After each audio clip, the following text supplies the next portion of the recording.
नमस्कार दोस्तों, एक बार फिर से आप सभी का आपके अपने चैनल विकास ई न्यूज़ पर बहुत बहुत स्वागत है। जीएनएम एडमिशन 2023 की काउंसलिंग को लेकर के डिपार्टमेंट के द्वारा एक अपडेट और जारी कर दिया है। 5वीं काउंसलिंग की जो प्रोसेस है वो आपकी शुरू हो गई है। 5वीं काउंसलिंग की प्रोसेस का मतलब ये है कि पहले तो पहली काउंसलिंग हुई थी, उसमें बच्चों को कॉलेज मिल गई थी। जो सीटें खाली रह गई थी बाद में एडमिशन लेने के बाद में, क्योंकि कुछ बच्चों ने एडमिशन नहीं लिया था उसमें, और सीटें खाली रहने के बाद दूसरी काउंसलिंग करवाई गई। उसके बाद भी कुछ नया एडमिशन नहीं लिया तो तीसरी काउंसलिंग करवाई गई।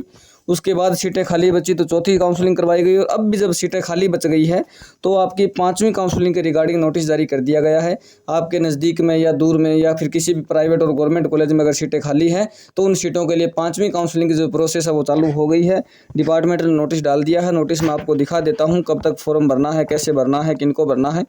तो जिन भी कैंडिडेट्स ने जीएनएम का फॉर्म भरा था और उन्होंने अभी तक यदि एक भी काउंसलिंग नहीं करवाई है तो वो 5वीं काउंसलिंग में भाग ले सकते हैं।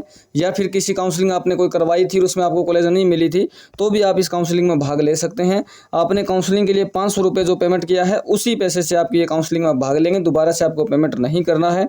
और यदि किसी ने एक बार भी काउंसलिंग नहीं करवाई तो आपको 500 रुपये पेमेंट करने के बाद ही काउंसलिंग करवानी है। काउंसलिंग करवाने का मतलब ये है कि आपने जो पहले कॉलेज भर दी या फिर आपने एक बार भी कॉलेज नहीं भरी तो आपको सोच समझ कर वहाँ पर कॉलेज फिलअप करनी है, क्योंकि जहाँ पर सीटें फिल हो चुकी है वो कॉलेज भरने से कोई मतलब नहीं। जहाँ पर सीटें खाली हैं वो कॉलेज चूज कर लीजिए। हो सकता है जीएनएम में आपको कॉलेज मिल जाए, प्राइवेट या गवर्नमेंट में तो जहाँ तक मेरा मानना है सीटें खाली नहीं बची होगी, लेकिन प्राइवेट में आपको हो सकता है सीट मिल जाए। यहाँ अपडेट जो आया था वो 21 मई के दिन आया था। वीडियो थोड़ा सा लेट बना रहा हूँ, सूचना ये ग्रुप में डाल दी थी टेलीग्राम में और मुझे याद नहीं है मैंने लिखा था टेलीग्राम में या नहीं लिखा था, लेकिन अभी भी समय है। 21 तारीख से लेकर के 26 मई तक आपके ये फॉर्म चल रहे हैं काउंसलिंग वाले। काउंसलिंग आपको SSO ID से करवानी है, किसी भी नज़दीकी कंप्यूटर सेंटर से, या फिर आप अपने मोबाइल से डायरेक्ट SSO ID ओपन करनी है। जहाँ पर आपने जीएनएम का फॉर्म भरा था वो सेक्शन खोलना है और वो ओपन करने के बाद में उसे आपको कॉलेज वगैरह वो सिलेक्ट करनी है और उसको सबमिट कर देना है।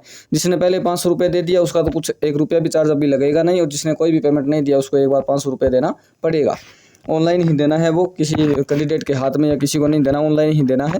तो ये प्रोसेस काउंसलिंग का 5वीं जो काउंसलिंग प्रोसेस है दिनांक मैंने बता दी 21 मई से 26 मई तक ये आपकी चलने वाली है। और बाद में इसकी एक लिस्ट जो आएगी तो उसमें आपको पता चलेगा कि आपको कौन सी कॉलेज अलॉट हुई है। तो वहाँ जाकर के आपको रिपोर्टिंग वगैरह करवानी है, डॉक्यूमेंट वगैरह देने अगर आपको जीएनएम की कॉलेज अलॉट होती है। मिलते हैं नेक्स्ट वीडियो में नई अपडेट के साथ। किसी प्रकार का कोई डाउट हो तो कमेंट बॉक्स में पूछ सकते हो। बहुत बहुत धन्यवाद। जय हिंद, जय भारत।